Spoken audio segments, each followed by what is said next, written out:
Welcome to another Stay Hot All 22 review with your host, me, Theo Ash. I want to talk a little bit about the 49ers defense and specifically what they did to Miami last Sunday. Now, Miami was a group that totally looked unstoppable going into this game, but they had their worst offensive output of the entire year going against what has really become a fantastic defense for San Francisco. And I think this game really cemented them as the premier defense of 2022. So I want to talk about some of the players that allowed this to happen and some of the strategies they used versus Miami to shut them down. So with that being said, let's get into the film, San Francisco versus Miami. When you talk about the 49ers defense, the first unit you have to talk about is their linebackers. They are the heart and soul of this defense. Now, that's very important against a team like the Dolphins because you may think of Miami as this high-flying, air raid attack, but they're not, all right? They come out in these heavy looks. They've got Alec Ingold, a fullback out there. They've got a tight end out there and a running back out there under center, right? This is a ground and pound type of personnel and a ground and pound type of look. And the 49ers and most teams have to match that with three linebackers. And then you've got something like a flood concept where Tyreek Hill is crossing the field and your linebackers have to run with him. And most guys just don't have the personnel to do that. But the 49ers do, right? Here you've got Dre Greenlaw. He's got eyes on Hill running across the field. And he plants his foot in the ground. And watch the twitch and the burst that he has. Dre Greenlaw running with Hill. Just a very fluid athlete to catch up with Hill on that drag. And really his just kind of initial step and run is really impressive to me with how fast he is. He takes a perfect angle to Hill and he's able to catch up with him and tackle him on the sideline for a short 3-yard gain here. And at this point he said in an interview, I just wanted to let him know that I could have ended him right there. But he sets him down nicely. When you're playing Miami, it's very important that your linebackers get depth, right? Because you're almost always going to see some sort of intermediate route working the middle of the field, and that kind of falls on the linebackers to stop, right? But if they're going to get depth, that opens up big areas in the flats. And if you're not a good tackling team, that's another very effective option for the Dolphins. But once again, you see Dre Greenlaw getting depth initially, taking away this dig route, and then you see the click and close ability like a corner when he sees that developing in the flat, right? Puts his foot in the ground and springs forward. Just not a lot of linebackers with that kind of speed, and the 49ers have 3 of them. It's unfair. And then you see the hit on the tight end. You'd maybe like to see this hit slightly lower. That would probably reduce the chances of a broken tackle, but still a good clean hit that brings down this tight end after about a yard and keeps him short of the sticks and brings up a 3rd down. And then a bit more from Greenlaw. This is a key 4th down. The Dolphins are only down by 1 score at this point in the 4th quarter. And on this 4th down, the 49ers are playing quarters. So you've got this 2-deep shell. You got everybody playing back, right? And you've got the tight end, Mike Gesicki, running an out route. And Greenlaw has heavy inside leverage. Hill is such a threat that both of these safeties are going to turn and run with him. That leaves Greenlaw on Gesicki. Gesicki is running that out route, like I said. And Greenlaw is not in position to catch up with it. This should be free money for the Dolphins, and it nearly is. But Greenlaw recognizes immediately that this speed out is coming and takes off. He outruns Gesicki, flies to the football, and then sticks his hand in between Gesicki's 2 hands and rips the ball out on the sideline, causing this to go incomplete, and the 49ers get off the field and eventually win this game. The speed, the instincts, the tenacity, it's all there for Greenlaw, and he's one of the league's most underrated players, absolutely. And then you've got Fred Warner, and you don't even have to look at a play where Fred Warner does anything. He doesn't do anything on this play, but you can just flip to something random and just watch him move, and you can see that he just looks a little bit different than any other linebacker, especially moving backwards. He's like a safety out there. He's just so natural moving around out in space, getting into his back pedal, opening and closing his hips. It's not clunky. It's all just extremely fluid. And just watch his eyes, right? How many times does he glance around? He's looking right. All right. Okay. He's looking back at the quarterback. He's going to glance left. All right. Looking back at the quarterback. There's the throw. I'm going to go contest it somewhere. This is an overthrow by Tua here. But again, Fred's not even doing anything on this play. No one really comes into his zone because why would you really throw at Fred Warner? But I think it's just interesting that you can go to just any random play and Fred Warner just looks very observant and he looks very fluid all the time. And I know what you might be thinking. Theo, the dick riding is insane. You just wasted a minute of my life showing Fred Warner running around doing nothing. Okay, here he is actually doing something. He's going to start kind of walked up in the A gap here, about 3 yards off the ball. But after the ball is snapped, he's going to drop back into the hook zone. You see him immediately getting eyes on the route concept here and getting into a very smooth backpedal once again, right? Very, very quickly gaining depth, keeping his eyes on this concept, and he knows the Dolphins run a ton of dagger, right? So there's a clear out here, and then that intermediate dig happening behind it, right? So he recognizes that that's happening. He sees this receiver starting to break inside. Okay, it's that dagger concept. Let's get eyes on Tua. Oh, he's releasing the football. The other thing he knows is when he releases these digs, he's aiming at a spot. All right, if he's digging or breaking inside, he's aiming this thing towards the far hash. So Fred Warner already knows where the ball is going to go. And even though he's not looking at this route, he's getting in the throwing lane, right? There he goes. Then he leaps up, gets his hand on the ball here, and breaks this play up on a third down, gets his defense off the field. That's great recognition. That's insane athleticism. And it's stuff that Fred Warner does week after week after week. And then the other thing about the 49ers that this play shows is they don't really need to blitz to get pressure. They can get pressure with just 4.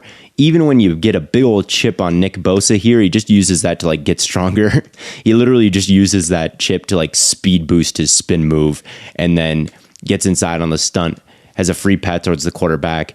You see the closing speed here and he just decks Tua. I have one more note about this play, and it has to do with the schematics more than any individual player on the 49ers, and it's a good example of how they were playing Tyreek Hill most of the day. Now, the Dolphins tend to line up Tyreek Hill on the passing strength, so he's not usually by himself over here because the speed is so valuable that he is great to run clear outs for another player who could run like a dig, you know? So he is usually part of a route concept, not winning a one-on-one on the backside. That's usually how it goes. So to the passing strength here, you've got the 49ers playing cover 4. You've got Ward and Hufanga playing quarters here and bracketing any deep route. So Hill is going to release vertically, and you've got Ward and Hufanga running with him. Hill still runs by them, but it takes a while because they're playing so deep. But goddamn, he's fast. And then to the other side with the X receiver, you've got a cloud corner playing in the flats here and carrying him vertically for a bit before eventually detaching and getting eyes back on Tua with one deep safety over the top. So to the X, you have got this cover 2 look, and then to the passing strength with Tyreek Hill, you've got a quarters look, and then you've got these 3 in the underneath hook zones. So that tended to be how they played these receivers for most of the day. And on this play, it of course results in the Fred Warner breakup when he's in the hook zone. This play is another good example of that. You see Tyreek Hill initially aligned to the right. That's the passing strength. And when the right side is the passing strength, the corner here is back, ready to drop into that deep 4th. Fanga deep 4th. Then you've got half over here with a cloud corner on the X receiver. But right before the snap, Tyreek Hill goes in motion. They're forcing the 49ers to communicate, to know their rules, to be paying attention. And as soon as Tyreek Hill goes in motion, and now this side is the passing strength, all of a sudden this corner is going to walk down. Now he's going to be the cloud guy. Hufanga is going to play the deep half. And then this corner is going to back up to play a deep quarter, and Gibson is going to be the other quarters player. So you see how the roles change and how the coverage rules change once, or they don't change, they just shift once the passing strength with Hill changes, right? So now, once again, you've got that cover 6 look, and Tua tries to throw it back shoulder, but it's either completely inaccurate or Hill's just not ready for it. Probably a little bit of both. And this falls incomplete. Anyway, back to Fred Warner for a second. He's also a very good run defender and great at discarding blocks in the open field. Now, this is about as good of a look for a run blocking unit as you could ever hope for. The nose tackle gets comboed, knocked to the ground. He's out of there. Now, at this point, what do you have? You have the tight end with a head of steam going to crack Al-Shaair. You've got Greg Little climbing to another linebacker, and you've got Robert Hunt climbing to either Greenlaw or Hufanga, and you've got like the fastest running back in the league going through a pretty big hole here. But Warner hits a swim move, much like an edge rusher, right? You see him knock that inside elbow down, bring his outside elbow over, plant his foot, regain his balance, and make the tackle, right? He saves what could have been a touchdown, honestly, with Raheem Mostert here. The other thing I love about this 49ers team is just how much they rotate in their front four. Now, obviously, Bosa's going to be out there a lot. He played like 80% of snaps in this game. Eric Armstead's a Pro Bowl caliber player. He played 50% of snaps in this game. That number is going to go up because he's coming back from injury. But then you got guys like Kerry Hyder out there. He played 30% of the snaps. The rookie Drake Jackson, he played 20% of the snaps. This is late in the fourth quarter, and you've got fresh legs. Drake Jackson, check how explosive his first step is here. Flies off the ball, plants that foot, and stunts inside. And at this point in the fourth quarter, he's just too quick for these linemen to keep up with. He flies through that gap, gets penetration, gets his hand up, and bats this ball away. And I think a lot of fans don't see the vision with rotating defensive linemen. They just want their best players out there all the time. But I think that's a bit naive because, and this is kind of my philosophy, not that I coach anybody or have ever made this decision, but I would rotate guys heavily just because I think in practice, when guys know that they're going to be on the field for a small handful of plays, even if it's just 10 or so, maybe even less, they're going to practice way harder because they want to show off and they want to be ready for that opportunity. And I think some people would say like, well, if you don't play them at all, they'll grind harder so they get that opportunity. But I think when they know they're going to get a small handful of plays, it makes practices much better for everybody involved, from the first player on your roster to the 53rd player on your roster. So I really like that they do that. You got fresh legs. People are going to develop more because they're playing harder on and off the field. And I think that's part of the reason why they've developed so many good, startable defensive linemen over the years. Another team that does this is the Jets, and they also have a top defense. I don't think that's a coincidence. Now, if there is a weakness with this 49ers defense, it's in the secondary, and it's specifically with the safeties, in my opinion. Now, Hufanga, everybody loves him. He's a cool player. He's made some awesome plays this season, but he was out of position multiple times in this game, I think. On this play, we've got that same cover 6 cloud stuff that I was describing earlier. You've got to the X receiver here, press coverage. That's going to end up being a cloud flat player with a half field player over top of him. And then on the other side, Tyreek Hill's side, the passing strength, you're going to get quarter and then quarter to cap him. Now, at one point, Tyreek Hill goes in motion. It looks like the passing strength is going to change. Once that happened, Ward walks down. Now, he thinks he's going to be the cloud player, but then Tyreek Hill reverses field, and once again, this becomes the passing strength. Once again, Ward walks back, and now he's going to drop into a quarter. Hufanga should be right here, in my opinion. Quarter, quarter, half. Instead of capping the incoming seam route, Hufanga is going to double team Tyreek Hill. You've got 2 guys on him. There's no one defending Sherfield here. He catches it, and then you see the problem with the other safety, Gibson, who is slow. He gets juked out, he flips his hips, and he gets absolutely burned to the sideline. Watch Hufanga here, who I think messed up, but watch how much faster Hufanga is than Gibson right here.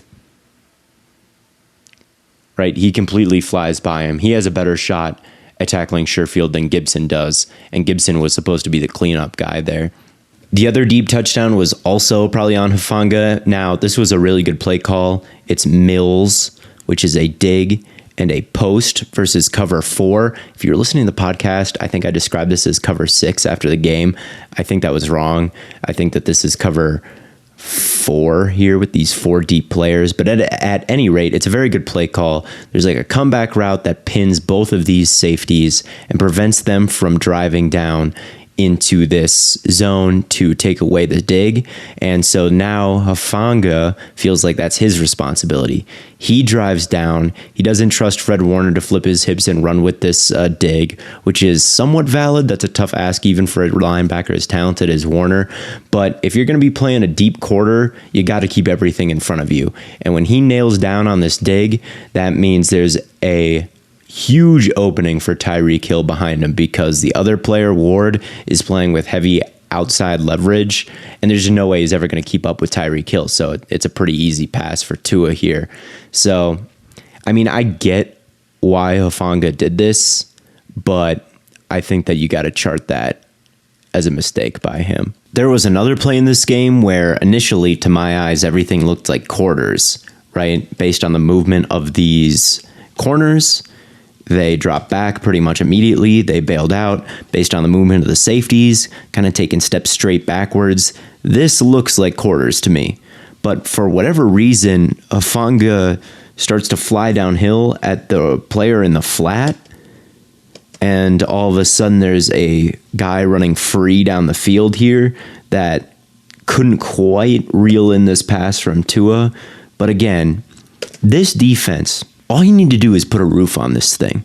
All right, you've got a bunch of buzzsaws in the hook zones, and then you've got a bunch of great defensive linemen like stunting and getting pressure with 4. All you need to do is prevent the big play, and this defense is like perfect, no notes. But multiple times in this game, there were just kind of mental errors that allowed these open, deep shots to happen, and they're lucky this one wasn't a touchdown too. And that's where I'm at with this defense. It's very good.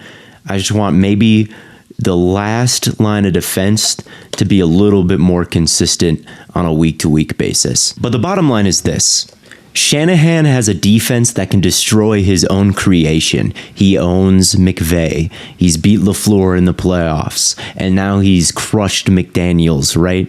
No other defenses can stop this stuff, but they've got the guys in the middle of the field. They've got the communicators to tell guys like where to be and to sort out the motion, and they've seen it all before. And then they've got the athletes to catch up with these guys running in the intermediate zones over the middle of the field. It's just the perfect defense to defend Kyle Shanahan, and it has come in clutch for them many, many times over the course of the last couple years. And I think that's going to make D'Amico Ryans a very hot commodity this offseason, because you need dudes who can defend the Shanahan stuff, because it's not going away anytime soon.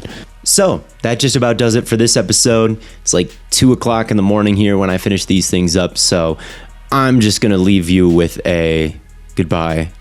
Like and subscribe to the channel if you haven't, and leave comments for future videos you'd like to see, because I don't plan that far in advance when it comes to these things, so I always appreciate ideas. Anyway, thank you, and good night.